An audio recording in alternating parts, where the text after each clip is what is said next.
Ho ho ho! It is the obligatory festive video time.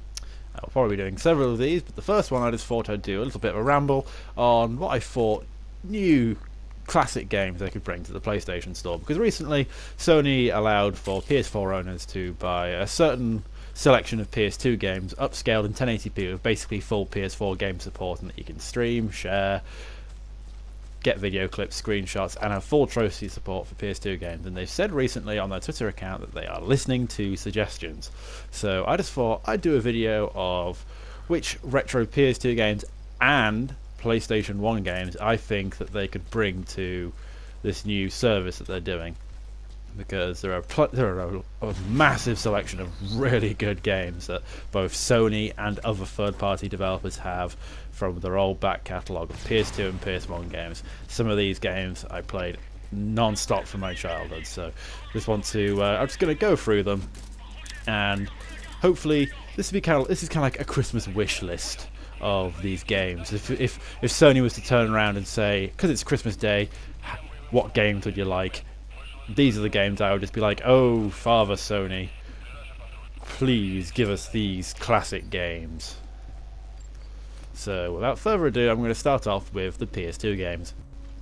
Now, obviously, because I do all my videos so low tech and use the PlayStation's inbuilt SHAREfactory features to make my videos, I won't be able to necessarily get footage from these games, but I'll be able to describe them to you enough, I hope, to make you at least interested, and it's always worth getting a quick Google or YouTube search to see what they are. So, like I say, on to the PS2 games. And to start off with, the PS2 games that I want, like one of the most underappreciated series ever, and it's got loads of fans constantly clamouring for it to have like either a new game in the series or a remastered collection of them, is the Time Splitters series.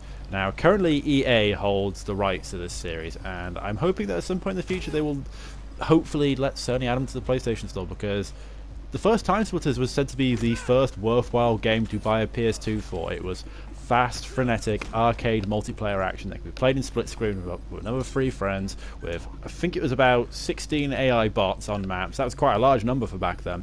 And you had really cool maps that you could unlock. There was a massive variety of characters that you could play as, and it only got better with the second game, where the campaign was actually fleshed out with a really fun, silly, but interesting story with cool moments, and it had even more character variety, as well as much better map variety, as well as easy to access challenge modes. The first one you had to complete a lot of stuff to get the challenge modes first. And of course, Time Splitters Feature Perfect, whilst it's not as good as the second one, it's still really damn good. Had still some funny, really silly moments. I managed to make Cortez from the second game, the utter badass, into a bit of a spoof, which was actually kind of enjoyable.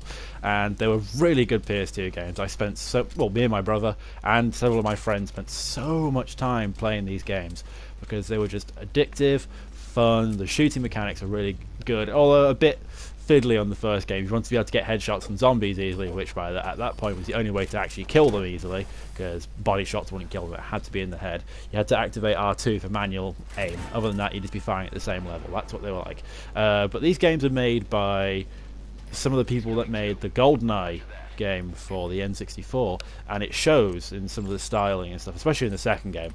And it's really damn good, and the second game even begins with an homage to a level from GoldenEye with an entire Siberian dam. It's a really damn good game series, and I really do hope that they bring it to the PlayStation Store, because I would, especially with trophy support, unlocking different characters and stuff, God, that would become such an addictive game, and I would imagine it would be a top seller, because it's considered one of the best PS2 franchises ever, and GamesRadar.com even said that on their list of games that epitomized their generation, well, their console, Time Splitters 2 is a game that epitomised the PlayStation 2, because it looked gorgeous, for the time anyway. In fact, it still actually does look really good. They've aged really well.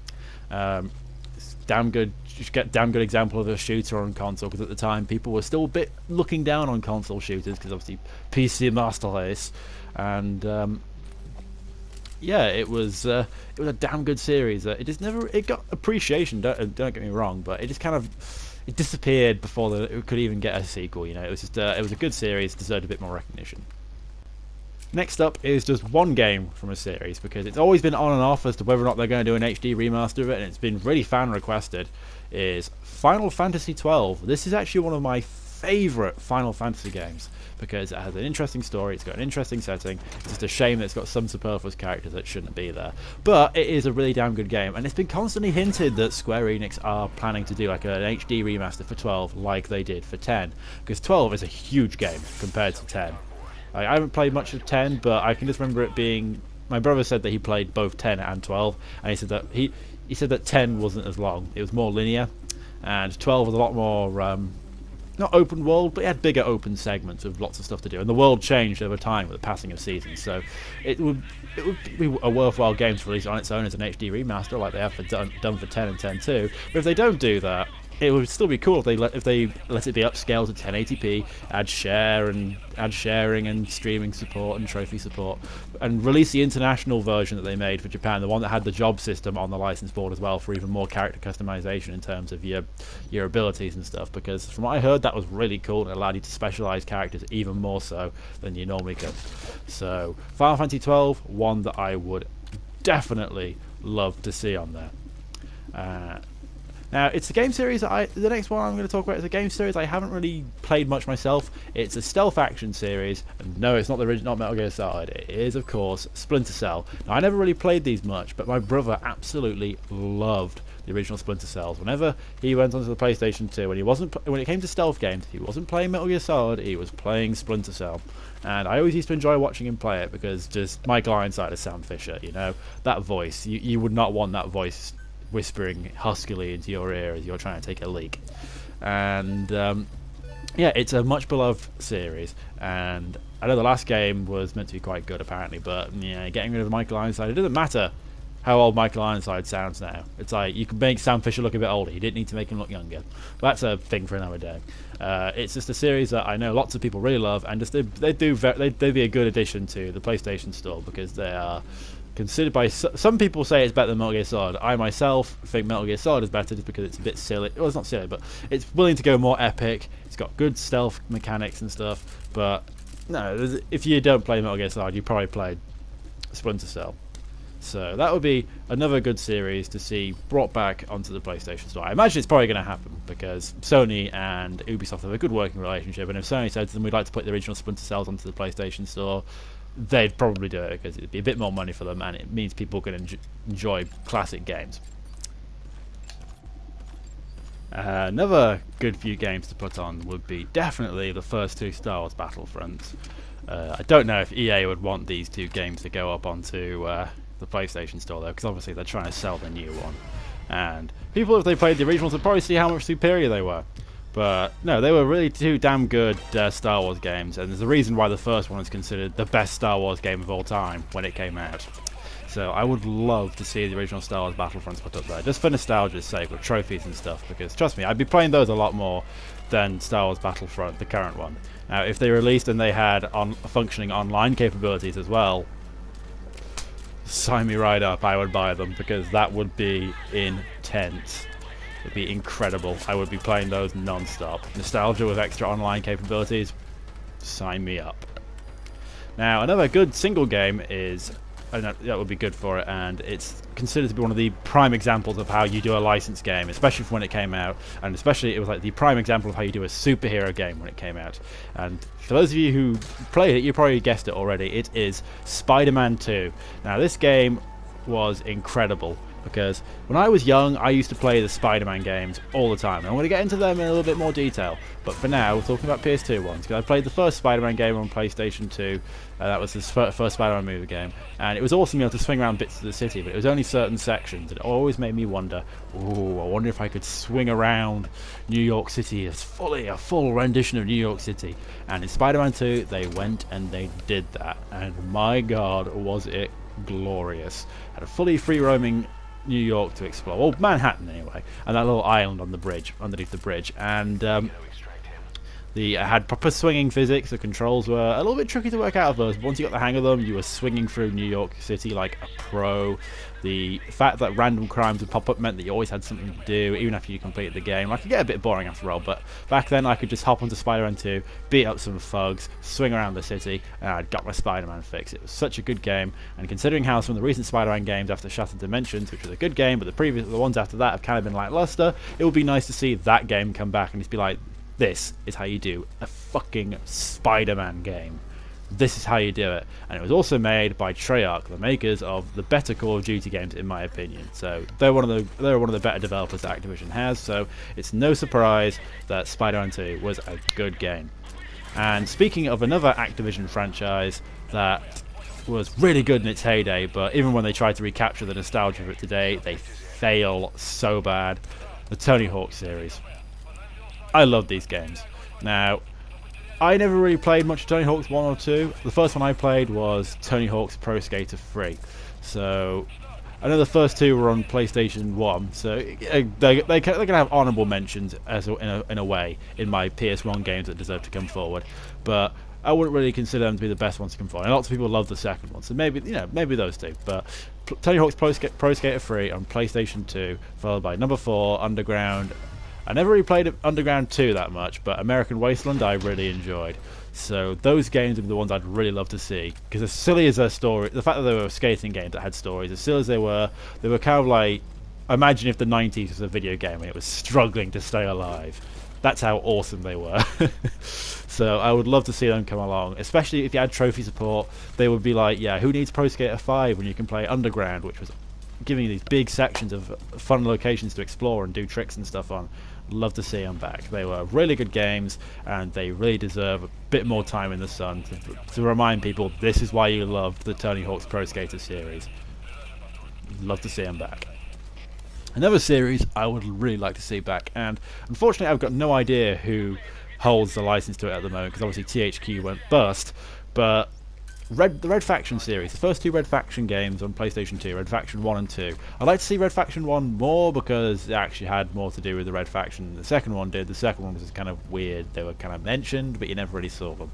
So yeah, I'd love to see, either way, I'd still love to see both of those games back because they were both really fun, enjoyable games. And the first one's Geomod system where you could just completely wreck like cave tunnels and stuff and blow your own hallways through walls was really good fun, and it made me waste so much rocket launcher ammunition. So I'd love to see those games back. They were fun, they were imaginative, they had cool weapons. They weren't like the best games mechanically, but they had some really fresh ideas and they were really damn good fun. So I'd love to see the Red Faction games back. Another series that THQ owned, and unfortunately its third outing wasn't exactly brilliant, and no one's kind of really doing anything with it at the moment. I don't know who owns the license to it, but the first two Destroy All Humans games, these games were brilliant send-ups of old-fashioned 1950s and kind of 1960s alien movie tropes, where I was really very cleverly taking the mick out of like 1950s and 1960s America, and they were really good fun. They had such fun weapon variety, the fact that you could pilot your saucer, the fact that you had these different free-roaming environments to explore. They're like big hubs, but they're like free-roaming experiences you got to explore. They were really fun, really tongue-in-cheek writing, really funny and clever, and the second one had my favourite level in the entire series, where you could walk around on the moon and blow cosmonauts to pieces with your disintegrator rifle. It was so addictive, that game, and I'd love to see these games come back in 1080p with trophy support, because they were really, really good fun, and I would love to see them back. Another game I would love to see come back, and again, it's hopefully one that EA would be interested in bringing out as a PS2 game with trophy support and stuff, is Mercenaries. Mercenaries 2 was really underwhelming. Mercenaries 1 was class. This game had you play as one of 3 mercenaries dropped into North Korea. Yes, that's right, North Korea. And you were tasked with taking out a maniacal dictator. He basically looked like a younger version of Kim Jong-il if he was a bit taller. So yeah, it was a bit tongue-in-cheek, it was a bit silly, but the amount of destruction you could rain down on people, the amount of variety in weapons and vehicles, and different airstrikes, and you could even summon in a hydrogen bomb. So, no, not a hydrogen bomb, a fuel air bomb, I remember correctly. Yeah, it's a fuel air bomb. So yeah, Mercenaries 1, I would love to see this game come back in 1080p because it had such an awesome open world to explore. And again, trophy support for that game, the crazy shit that you could do in it, and the Easter eggs you could probably find. Love to see it. And plus, it was one of Pandemic's greatest games. Before they were closed down by EA, Pandemic were a classic studio. In fact, they're the ones who made Destroy Humans as well, so it comes as no surprise that two tongue-in-cheek, fun, silly, open-world, destroy-everything-you-see games made by the same studio. They were really damn good games, and I would love to see them come back. Now, another one is a bit of an obscure title, and it's more of a guilty pleasure for me, because you see, I'm a Warhammer 40k fan. I don't really collect the models at the moment, I'm more reading the books and stuff, but a really good game that I thought it came out was Warhammer 40,000 Fire Warrior. It's a first-person shooter where you played as a Tau Fire Warrior, and it had an awesome storyline, especially considering the fact that you had people like Sean Pertway, sorry, John Pertway's son. You had Sean Pertway in it as the villain. You had Brian Blessed. You know, you had some good voice actors in it, and it was just an interesting story. Had a good resolution, and it was a game that really made me start to realise how fucked up Chaos Space Marines are, because some of the locations you went to terrified me when I was younger. So yeah, it was a really good game. I'd love to see it come back. And it did actually kind of have good graphics at the time it came out. They're a bit blocky by today's standards, but I would love to see them, you know, 1080p. Be nice to see. They were really good fun. It was a really good fun game, so I would love to see it. One of the few PlayStation 2 games that I managed to 100% and be like, yeah, I've unlocked everything, every single cheat without actually using cheat codes. So yeah, love to see this game come back. Now, the last proper series, it's a PS2 only, or not PS2 only series, but it was mostly on PS2. I only had 1 or 2 games on PlayStation 1, and that is, I would love to see the Legacy of Kain series come back. The Legacy of Kain was an awesome game series with an interesting but really convoluted story, and it never really saw a conclusion, because after Legacy of Kain Defiance, the developer Eidos kind of gave up on the series, and at the moment Square Enix is kind of really disappointed me in what they're doing with the series. Instead you've got this really awesome single player story driven game series with great voice acting from people like Simon Templeman and Michael Bell. I mean, it's a joke with me and my girlfriend that Simon Templeman, his voice is the voice I would go gay for. He is an awesome voice actor, and whatever he's in, he's always good. So, the Legacy of Kain series, interesting story about fate, predeterminism, destiny, with a few vampires and soul-sucking monsters thrown into the mix. It was really good fun. It was silly, but it managed to take itself seriously in the right way, where you could look at it as silly, over-the-top melodrama, but it was how you do games. It was really good. And yeah, it was how you did vampires. Take note, Twilight. This is how you make alterations to vampire lore, by making it actually interesting, with different variations on vampires, like ones that look more like spider mutated creatures, or ones that are like big beefy fuckers that can punch their way through walls. It was interesting, really damn good story, and like I said, the voice acting was top notch. And it was one of the outside of the Final Fantasy series, is one of the game series that actually made me really think, damn, games can really have good stories and not just have to be silly affair. So yeah, I'd love to see them come back.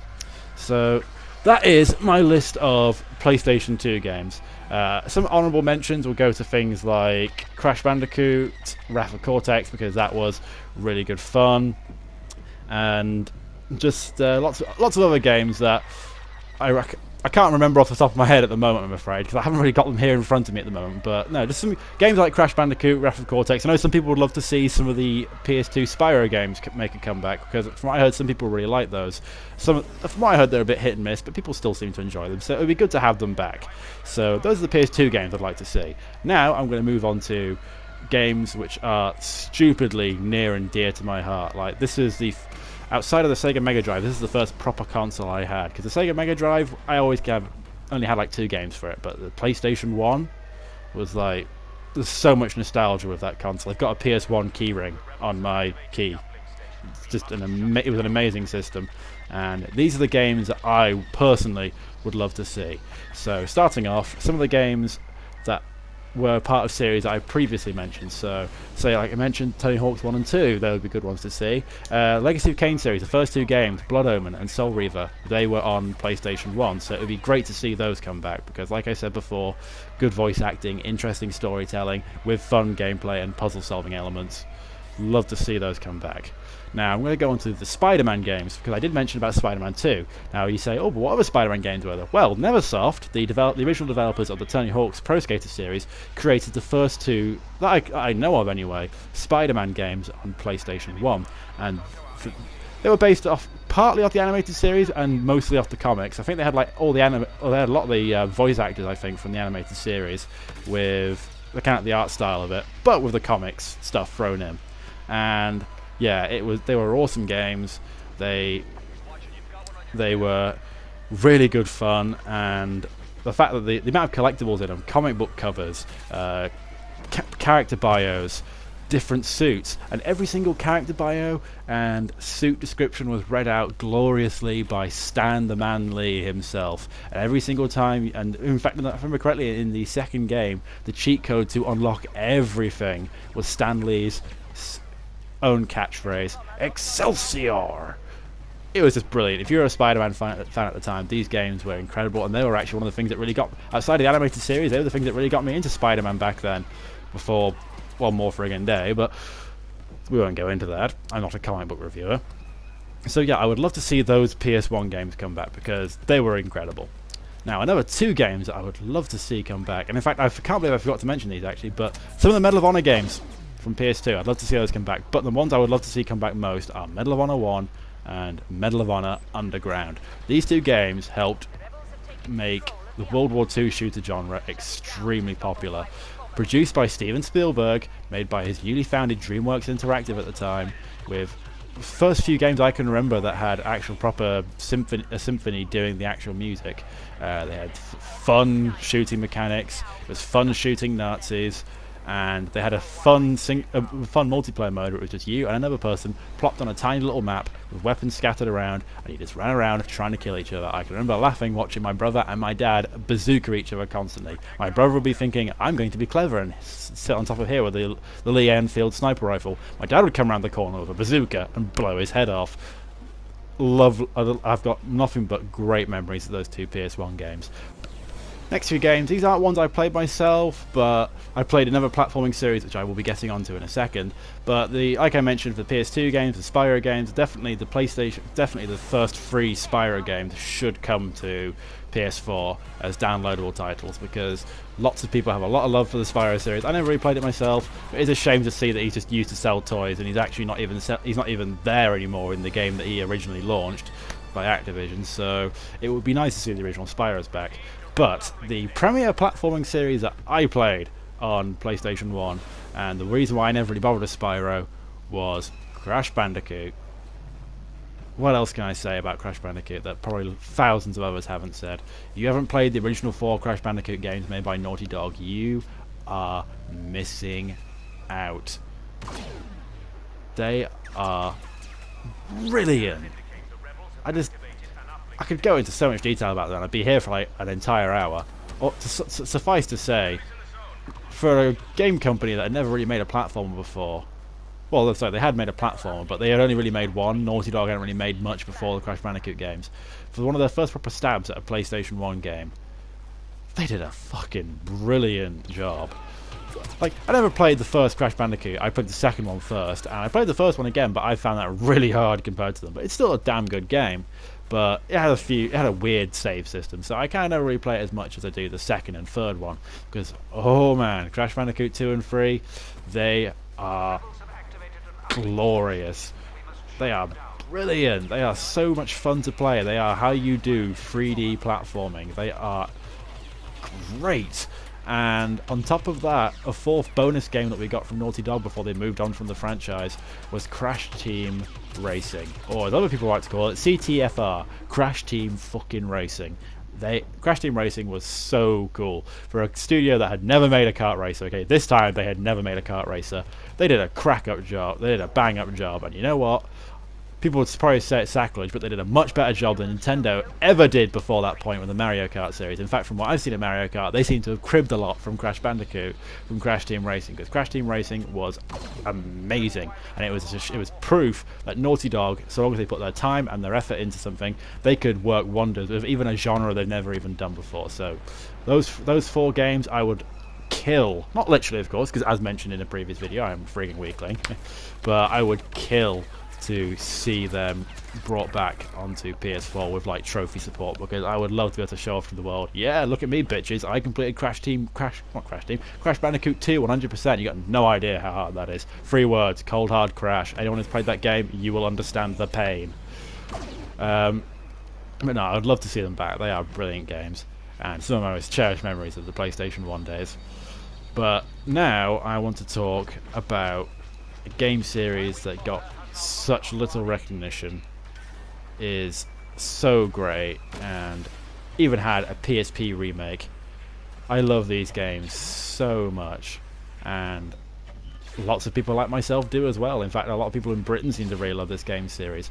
I am, of course, talking about the awesome, gothic, Tim Burton-esque, comedic, scary, medieval series. These games were awesome. I don't know why they never caught on, because they were great.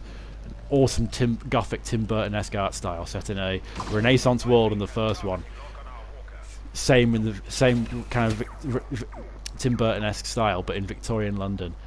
As you play as an undead knight, so Daniel Fortescue, you are given your second chance to be a real hero, because he's a bit of a coward in real life, and he told a few tall tales. And when he was made the general of an army to defeat an evil sorcerer, he fell in the first charge when an arrow hit him in the eye. You are brought back from the dead by said sorcerer when he casts a spell over the kingdom of Galamir, and you are brought back from the dead by accident by him, of course, and you are given a second chance to go and stop him and become the hero that you are made out to be. The second game, Lord Palefawn, a Victorian gentleman, discovers Zarok's spellbook and casts a spell over London, and exactly the same thing happens. So Daniel Fortescue's bones are in a museum. He's been interred in a museum as a museum piece, and you're brought back from the dead once again to be a hero, with a Cockney accent this time, but you can kind of expect it. He's been gawked at by Cockney children for a couple of decades. He's bound to pick it up in death, whatever. But they were funny. They had a great weapon variety. The music was incredible. In fact, if you've watched any of my Bloodborne videos, any background music in my Bloodborne videos, I use the medieval soundtrack, because as much as I love the Bloodborne soundtrack, the medieval soundtrack just seems to fit with it really well. I don't know why. And they were just awesome games. They were so well done. They were made by Sony Cambridge. They are now Guerrilla Cambridge, and they made the excellent Killzone Mercenary for PS Vita. So if you can get a hold of these games, they are awesome. The first one's on the PlayStation Store already on PS3, and they never released the second one for some reason. But if there's any game franchise deserving of a second chance, deserving of people to see how awesome and incredible they were, it is the medieval series. I would love to see them back, because they were awesome. Now, that's my list. Those are the games that, there's probably loads more games I'd love to see back, but these are the ones where I'd be like, you need to bring these back.